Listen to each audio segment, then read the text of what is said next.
Welcome back to Online Darts, everyone. We're here at the Unicorn launch for 2025, and we've got Cameron Menzies. Cameron, a bit out of your comfort zone, isn't it? Walking around and products everywhere and like a kid at Christmas. Oh, brings back the memories when they used to get the dart shops at the week and they sit in tournaments and stuff. I've obviously got my own stuff, but I do like picking up new stuff just because that's what I done when I was younger. And I used to love all that stuff when I was younger, picking up new goodies and trying them out. But yeah, it's definitely first time I've done the Unicorn launch, and it's been a bit of an eye opener.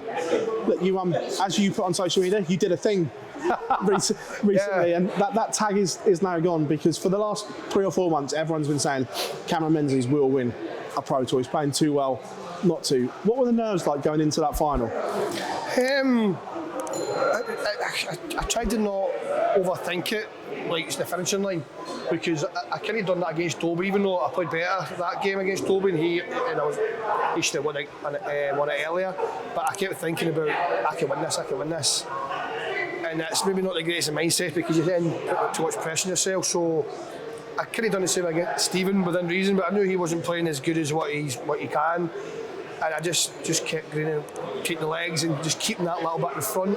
And I just tried to focus each leg as it is and not think too far ahead, because it's easy to get caught in the moment.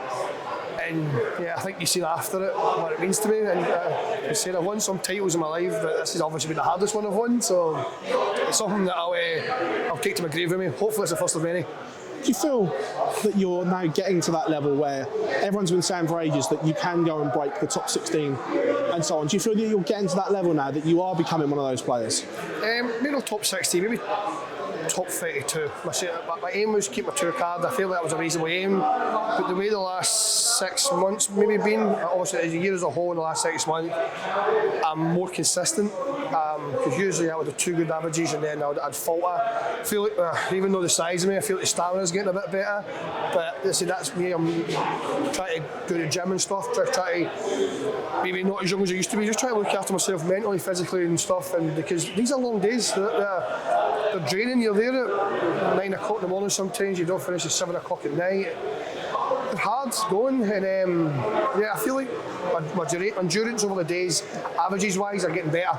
Usually it was like 2-3 good days and then I had like an 85 average. Now it's like constant 90s. There's been days it's been high 90s and hundreds, and I felt like that was one of my weak points, was just keeping it consistent, because I'd be A game and then C game. So I think that's a difference. You're feeling more comfortable on the stage now, because we saw you have a little wobble at the World Grand Prix, but I thought you were a bit harsh on yourself, because Chizzy, when you look back, Chizzy played brilliantly. Yeah, my mindset was weird that game, because it was double in. I don't like that game. I used to play a league and we played double in, double out. And I refuse to play in it, because it's just a format I hate, because double's not really my strong point, and my head in that game was start. And I started every leg first 3 darts apart from one, I believe, but then my scoring was terrible. Like, when I look back at it, I didn't play terrible. It just, Chizzy timing was great and stuff, but yeah, I didn't want to go down that way. And the worst thing that happened, but then 4 weeks later I won my first Pro Tour, so darts can change so quick. At the Grand Slam as well, tournament that you've got history with over the years. Excited to be back? Yeah, because I went to the qualifier. I know we always try to win, but I kind of went open-minded. If I won, fair play, I'll be buzzing. If I didn't, I don't know, I'm in no pressure, because I just felt 3rd day, I've done one thing 2 days before it, that we'll see what happens. And I struggled the first game, got better. But yeah, I'm looking forward to the Grand Slam, because the good thing with that, even if I get beat, I've still got 3 games. This is good. It's a good bit of experience. It's where I fell in love with the PDC, coming from the BDO back then. Very lucky to play in that. Obviously, the way it ended was not the greatest, but that was maybe the start of wanting to do this more, because it happened so quick from nowhere to the Grand Slam, and it was a good experience. And yeah, hopefully I start showing my game in the bigger stage. I think that's my next aim. Obviously, we all want to win majors, but I feel like doing something in a major now is the next aim, and then build on that. Do you feel there's a major in you? Because we've seen the numbers that you've put in. They're no different to the players that have won majors, your top end game. Do you feel there is one there? I don't know, because I hope there is. Once I start doing the majors, then I'll start believing. At the moment, I've not done anything to prove that I can, but maybe that's just inexperience at that level, which I hope it is. So the game against Chizzy, I wasn't nervous. I felt great, just played poor. The thing is, though, European tours are pretty much the same atmosphere, if not even better. And I've proved on the European tours that I've got a game in me. So if I start doing it on the bigger tournaments, maybe that we should do it more often. Maybe I'll start believing I've got one in me. But I'll be honest with you, what make the Decker and Richie Edhouse has given us all hope, because they've had a good season and they've done it. So why can't I? World Championship on the horizon. It's a good way to do it, isn't it? 100%. But obviously, I know you get asked this a lot. Are you dreading that draw for one reason and one reason only? Yeah. I've been asked a few times, and and I think it's nearly every year we get asked the same question. And I believe the first year I qualified, we were quite close to get pulled out. Probably a dreaded draw, but we see who's on the couch for a couple of days anyway. Is that out of all of them? Is that the worst draw possible for you? Anyone else? Yes. Is that the worst one for you? Yeah, I would say so.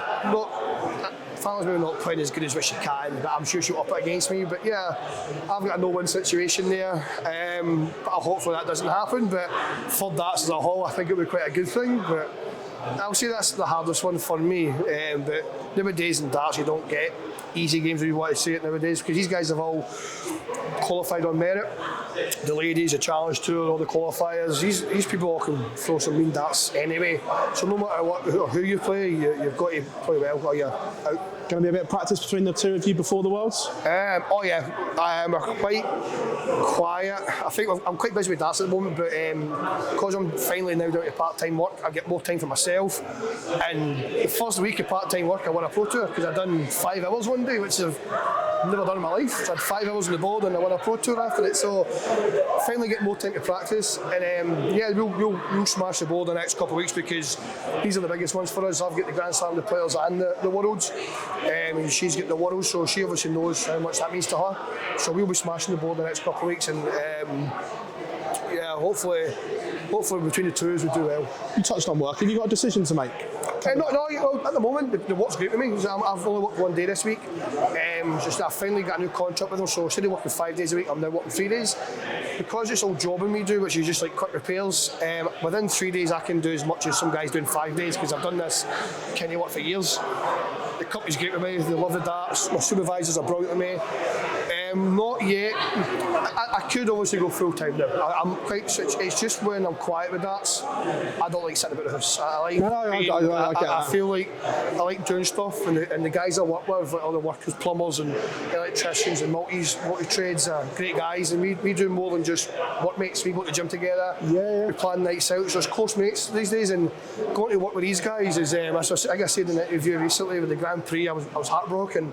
I went to work the next day and I met 4 or 5 in the yard, and they all gave me a big cuddle.